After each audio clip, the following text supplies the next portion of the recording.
में नर्स के साथ खेला। हमारे हॉस्टल में डॉक्टर्स का क्वारंटीन सेंटर बना, तो एक नर्स मुझे पसंद आई और मैंने उससे दोस्ती कर ली। मैं अभी मुरादाबाद के एक कॉलेज में अपने अंतिम वर्ष में हूँ। मैं अपने बचे हुए कुछ दिन हॉस्टल में ही काट रहा हूँ, क्योंकि पहले लॉकडाउन के चलते मैं हॉस्टल में ही फंस गया था। मेरा हॉस्टल लगभग खाली ही था, बस कुछ ही स्टूडेंट थे। मुझे हॉस्टल में अकेले रहते हुए 1 महीना हुआ था।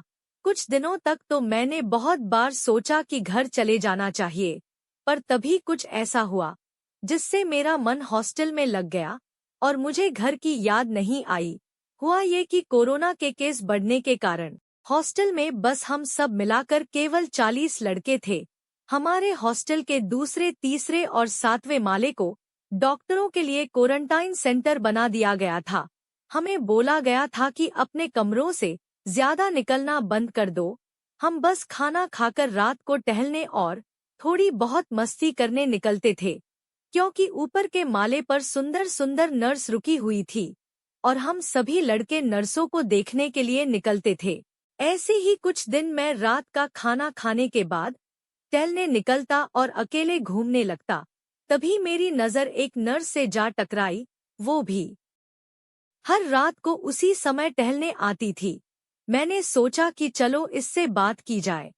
मैंने अपनी रफ्तार कम कर दी। उसी वजह से वो मेरे करीब आ गई और हम दोनों अब बराबर पर चल रहे थे। उसने मेरी तरफ देखा तो मैंने उससे पूछा, तुम ऐसी हालात में हॉस्पिटल जाती हो तो क्या तुम्हें डर नहीं लगता?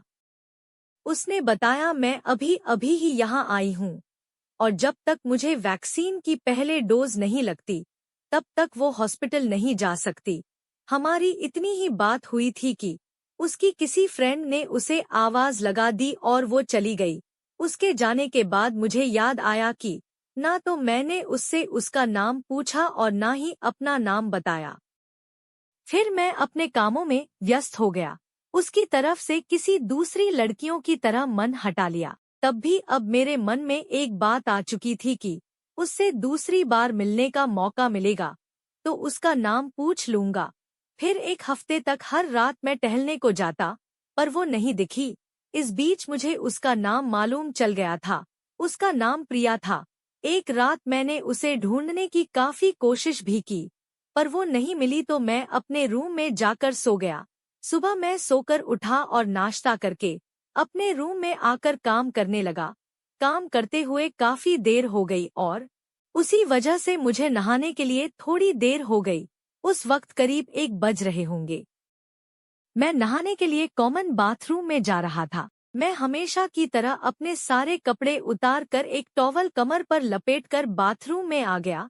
उधर अपना नहाना आदि पूरा करके मैं बाहर निकल ही रहा था कि मुझे ऊपर से किसी लड़की की पायल छनकने की आवाज आई। मैं थोड़ा रुक गया जिससे वो मेरी बॉडी देख पाए। फिर जैसे ही मैं सीढ़ियों की तरफ मुड़ा तो वो लड़की और कोई नहीं, प्रिया थी, और वो भी मुझे ऐसे देखकर मूर्तिवत हो गई थी। मैं उसके पास गया और उससे कहाँ खो गई थी तुम? रात को भी नहीं आती हो और अब भी खो सी गई हो। उसने बताया कि वैक्सीन की पहली डोज के कारण मेरी तबीयत खराब हो गई थी।